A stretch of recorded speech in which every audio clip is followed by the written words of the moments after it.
First up is Sam Caniglio. Of course, first up is Sam Caniglio. Never change. You can't start the season any other way, right, Coach?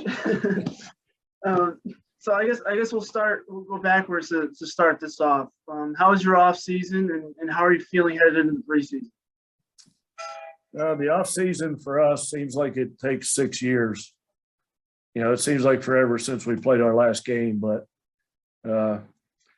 it's always a moving target in baseball, trying to formulate a new team through the transfer portal and different areas, and managing the draft in the summer and doing all that. But we kind of get used to it in this world, so we're proceeding forward as scheduled. Coach, we missed his birthday yesterday, so we'll let him go today. John Antonic. Looking at your roster, you got 40 guys on the team this year. That's a lot of hungry mouths to feed. How are you going to be able to manage all that? Yeah, that's going to be the toughest part. These days, if you don't play those young, talented freshmen enough, they just right into the portal. So it's going to be a trick. I'd say 80% of the games we play this year, we're probably going to throw 5 pitchers or more in each game. Wow. It's going to be one of those deals for that reason, and also for the reason that they're all pretty talented. We still don't have any idea who's going to start on Sunday for us opening weekend. And there's about 4 or 5 candidates as we go into this weekend's inter squad. So just in yesterday's inter squad, another guy emerged that we weren't expecting to. So it's going to be one of those deals that everybody's going to have a chance to get the ball, and at that point, it's up to them how they do. Real quick here, Grant Hussey, how's he been playing? And obviously, he's a guy everybody's got their eye on. Yeah, Grant had some pretty good success in the draft league last summer, and I was guilty of saying yesterday that I would take his production this spring that he did last summer. I think he hit 277 with 8 triple and 8 homers with a wood bat against predominantly professional pitching. So that was a phenomenal summer for him. He struck out exactly half of his at-bats.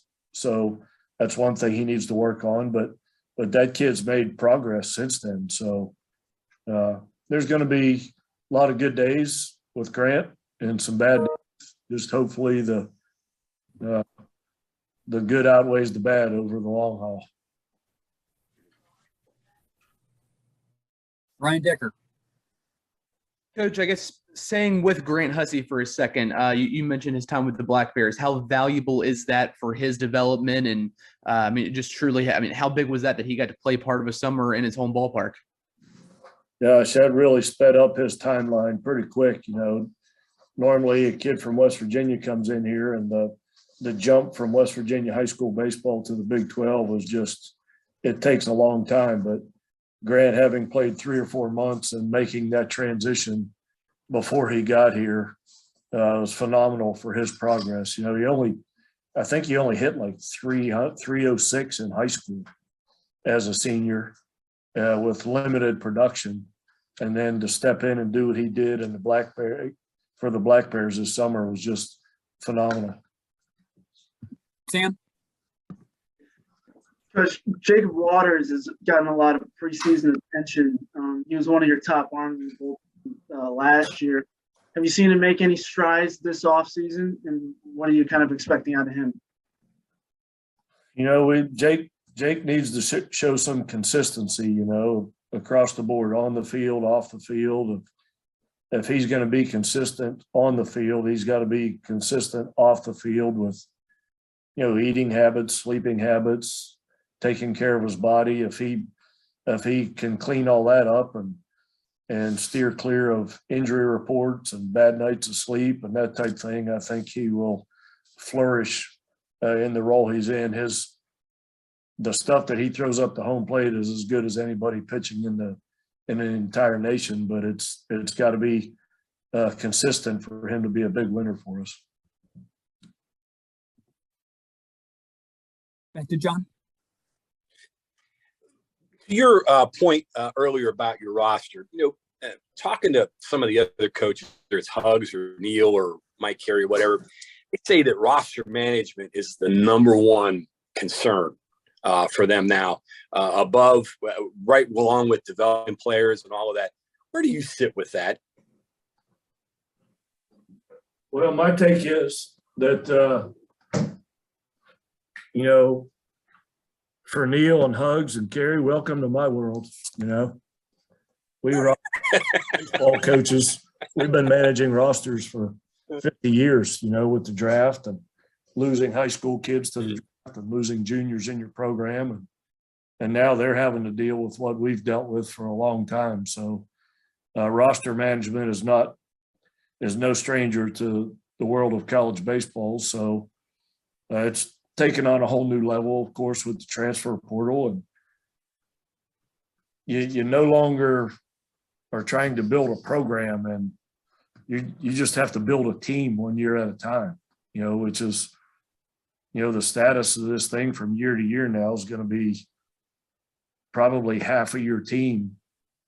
Every single season is going to be kids who are in your program for the first time. So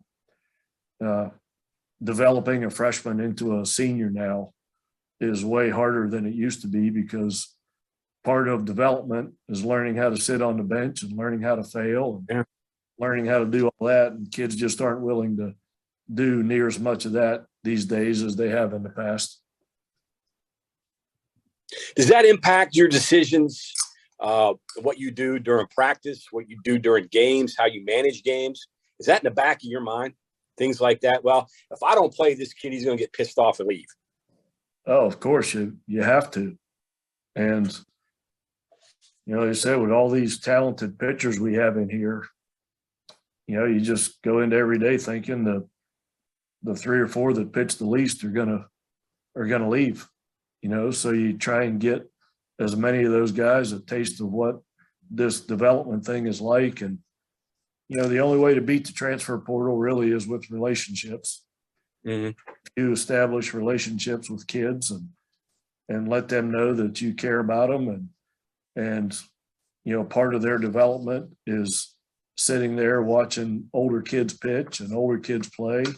If they're willing to accept that, they'll be a lot better off by having stayed in the program that they're in and developing.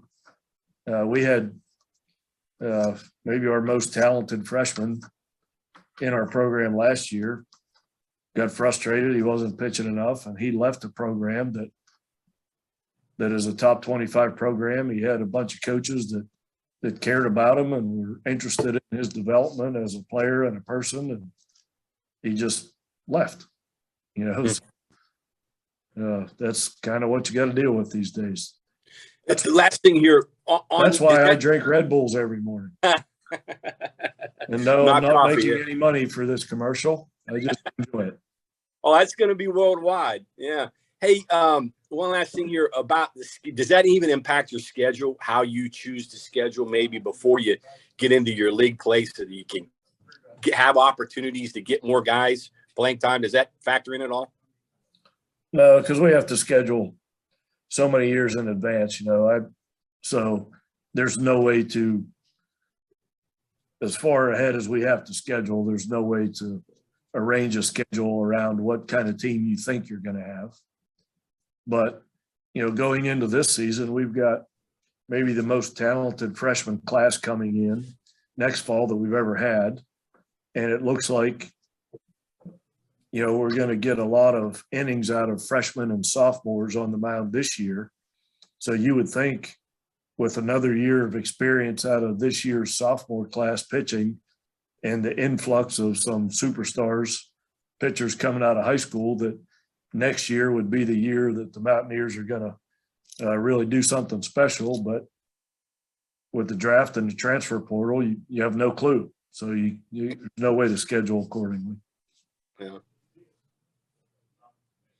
Let's go to Joe Mercado.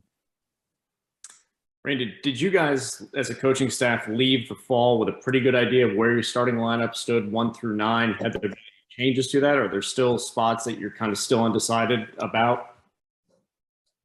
Yeah, if we started tomorrow, I wouldn't know who's playing left field, and I wouldn't know who's catching. And I wouldn't know who's DHing. So tell these guys all the time, you feel like the season's upon you, but you still got, 7 days to prove yourself. And went into spring practice thinking I had in my own mind 2 guys that I felt were battling out for DH. And those 2 guys haven't swung the bat all that well, and some other guys have emerged. So it changes daily, we won't know our lineup probably until the halfway point, which is not unusual for us. Next is Jake Howard. Hi, Coach. I guess this is 2 questions really. How do you think really the preparations for the season has gone, and how do you feel about the team going into the season? I think the preparation is what we've been able to do has been phenomenal this spring, and I'm getting ready to show you a picture of why. Because can you all see that?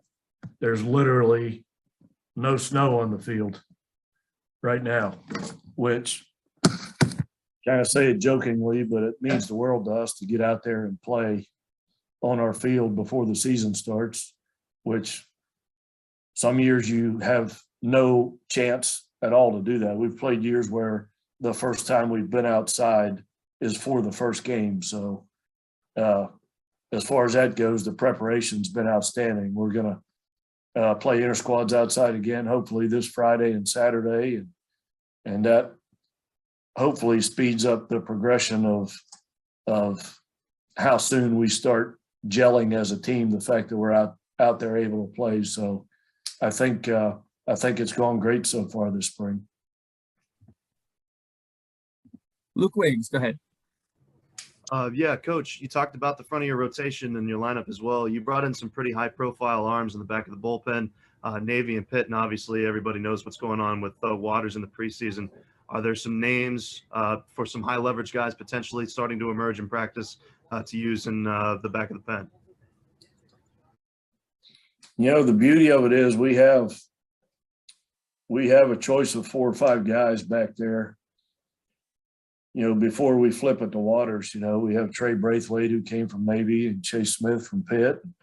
Noah Short's had success for us, and Ben Abernathy and Kevin Dowdell, a new guy from the left side, looks like he's going to be able to give us some quality innings. So a lot of options there, but like I said, it could be a situation where we're not as much fun to watch this year when we're on defense, because there's probably going to be a lot of pitching changes, and we should be hopefully a lot of fun to watch on offense with some of the dynamic players we have on offense. So it's going to be my hardest decision is when to change pitchers. It's easy to do it. Anybody can do it after the damage has occurred. The trick to changing pitchers is to know when to do it before the damage occurs. So we're going to try a lot of different guys, and guys are going to have roles, and hopefully they'll get excited about the roles they're in, even if they're short-lived roles.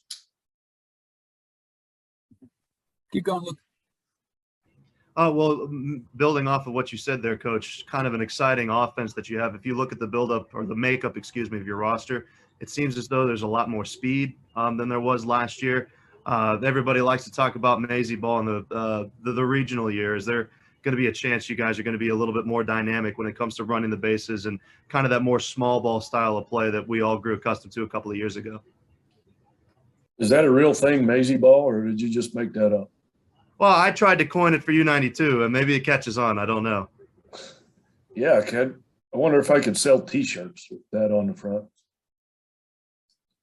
Yeah, it's that's the kind of player I was. I was a two-way guy that liked to steal bases and put pressure on the defense. And I guess you just kind of gravitate toward liking to coach the way you were as a player. So I like to let guys run and give them the freedom to do things. And, it's kind of like the old Press Virginia that Huggins had. People hated to play West Virginia when every player on the court was in your face.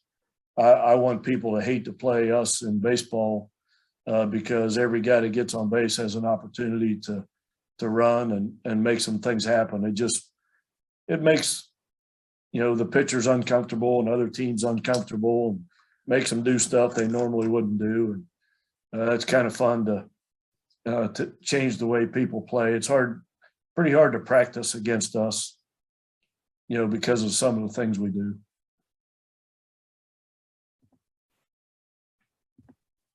Sam, back to you. Coach, speaking of that speed, you're getting your shortstop back, Tevin Tucker. What was his loss? What did his loss last season mean to the roster? And I guess how did he improve in that year off?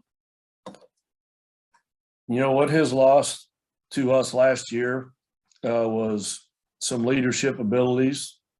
But in that loss, what we gained is, Mikey Kluska got some valuable experience every day, which is going to help him. But it's nice to have Tevin's leadership back on the field. His value to the team isn't always reflected in batting average or fielding percentage. It's, managing the defense and talking to the young guys around them and making sure they're calm and letting the pitchers know that everything's going to be okay type thing. There's a lot of value to Tevin other than the stat sheet. So it's going to be nice to have him back out there.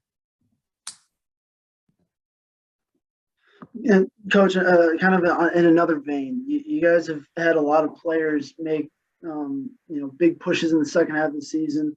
Last year was Paul McIntosh. Austin Davis also had an incredible stretch in the second half of the season. I guess, how do you make sure that kind of happens from point A to point B? It's not easy. Matter of fact, this morning I was going to text Joe and ask him to send us our team batting average over the last 5 years in the first 20 games versus the last 40 games. And it's really hard as a Northern program to come out of the gates smashing the baseball, especially the guys you mentioned, both being from Florida. It's just notorious that you get off to a slow start offensively.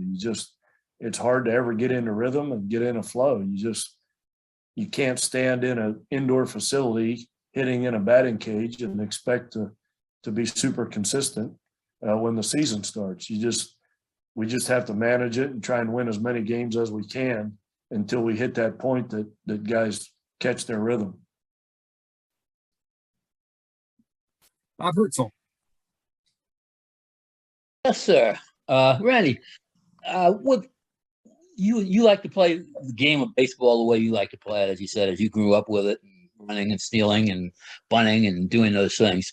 The major leagues, bunting and stealing are dirty words. How do you sell that to your kids? And do you find that they come to you not ready to do that nowadays? Is there a trickle down effect? Oh, for sure. You remember, Bob, back in the days, there was guys in the big leagues stealing 100 bases a year. That'll never happen again. And bunting is reserved for pitchers in the National League for the most part. And kids grow up watching that style of baseball now. And kids never practice anymore. They play travel ball and play games all the time. So, that style of baseball is just pretty obsolete, really. So in order to get kids at this level to buy into it, you have to convince them that you're not on a team here at West Virginia. You are part of a team that needs to evolve into a team. And, you need to make decisions when you are a part of a team. You have to make the decision that there's sometimes I have to do what's best not for myself, but for the team. And if I asked you to take a 2-0 pitch or sacrifice with a guy on first, that's nothing against you personally. I'm trying to make a decision that is best for the Mountaineers because I've got a responsibility to 1.8 million people to try and win this game. So that's what I'm doing. I'm not ever going to make a decision that wouldn't help me win a game. So I need you to be on board with that. So it takes a lot of convincing because, you know, kids aren't going to retweet a picture of themselves sacrificing a guy from first to second base or anything like that, but they'll retweet the heck out of a home run they hit. So it's an uphill battle to say the least, but that's where the relationships between players and coaches come into play and trying to teach kids that it's not about you, it's about the Mountaineers. What do you tell the pitcher who can't throw 95 like Manoah? I mean, they watch television and everybody in the big league is throwing 95 to 100. Yeah, you know, we same thing. When we have a pitching philosophy here, that the exact philosophy, and they have to memorize it verbatim, is that you have to have command of your fastball and throw your off-speed pitches 4 strikes with aggression. And if you can do that, then you'll win games if you can do that. And when my guys go out recruiting, I ask them to look for guys who can execute that philosophy. And we have some guys stepping up right now. We have one of the kids that's had the most success so far this spring. His best fastball's been 87 miles an hour, but he's earned the right to pitch for us because he's executing that philosophy. And, you know, there's a ton of guys out there throwing 95 that can't execute that philosophy, that will never win a game. So got to convince them that it's all about what do you have to do to try and win the game, not to try and make yourself look good. So, And who is that that tops out at 87 and still follows the philosophy? well, we have a couple guys. Ben Hampton, our left-hander, who can really pitch a little bit. I think his best fastball this spring's been around 87 miles an hour. And we got a young freshman named Deaton Oak that we keep running out there that when he's done pitching, you look at the stat sheet and it's like, well, heck, Deaton once again didn't give up any runs. And it's hard to ignore the success that kids like that are having. You know, when you get teased by the guy that can throw 95, but you look at the stat sheet and you would really love to switch his ERA for his GPA type of guy. You know, those guys, they don't help you near as much as the guy who's just not giving up runs. Thanks. Take the last 2 here, Ryan. Yeah, Coach. So 2 questions for you, I guess. The first is kind of going back to Mazey ball, or playing it the way you grew up, however you want to phrase it, I guess. When you guys are out recruiting, how much of the recruiting pitch or recruiting talk is the fact that, you know, guys are going to have to take 2, or they're going to have to lay down a bunt maybe when the home run would be, you know, the more retweetable play, I guess you could say. How much is that a conversation when you guys are out and meeting with kids and talking with kids? Well, we're not stupid, you know, so we tell everybody that the sun shines in Morgantown every day and it's 75 degrees. So, you know, some things that you got to keep under the hat a little bit, because kids don't want to hear that. You know, they want to come and have the freedom to smash and that type of thing. And I'm kind of saying that jokingly, but kids watch how we play. You know, Victor Scott, one of our most dynamic offensive players, I think, came to West Virginia because we let Brandon White run and steal bases and have freedom to do things. And kids like to have freedom. I like to give them freedom and not pigeonhole kids. And, you know, in the same breath that I say sometimes you have to take a 2-0 pitch, I give more 3-0 green lights than I give 2-0 takes. So, you know, it's a team kind of thing. And I love to let kids have freedom. The reason Alec Manoa was as good as he was is because I let him be Alec Manoa, and I let Nick Snyder be Nick Snyder. And we don't stifle the athleticism of our players. Our recruiting philosophy is to recruit great athletes with a good work ethic, and that never fails, to recruit athletic kids with work ethic. They always find a way, regardless of how you like to coach. And then I guess speaking of athletic kids, then we've made it this far and haven't really discussed Austin Davis really in any specificity.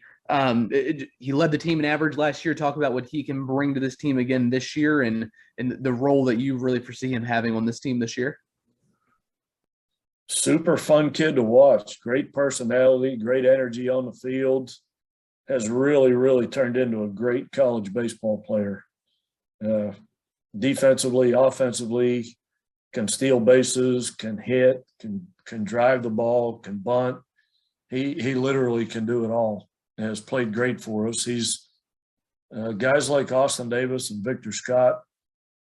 I just can't imagine season tickets here. You can get a season ticket here for $120 to watch these guys play 25 to 30 games for $120.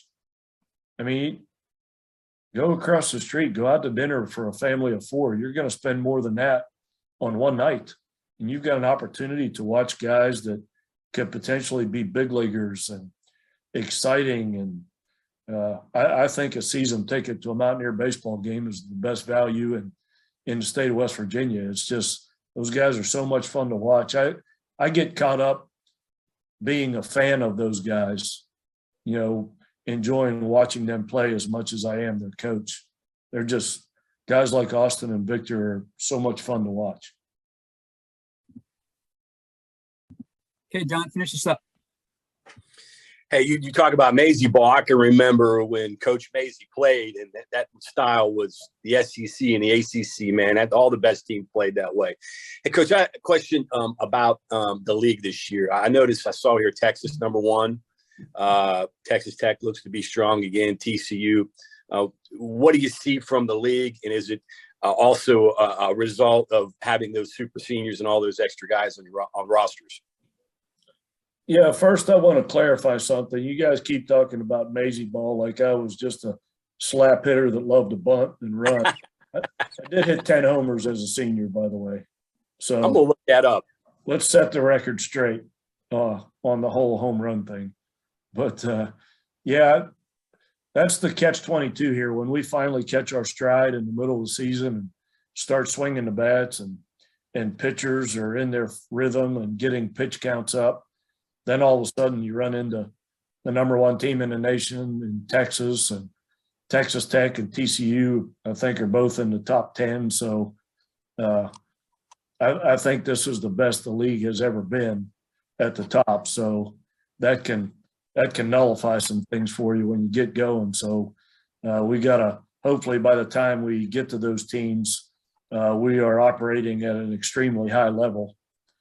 To have a good season, you have to have a pitcher that can win 10 games for you. If you can have two pitchers do it, like a Manoa and a Snyder, then all of a sudden you have a chance to have a phenomenal season. So that's going to be the whole key to this season. Do we have any pitchers that are capable of winning 10 games? And I think that has yet to be determined.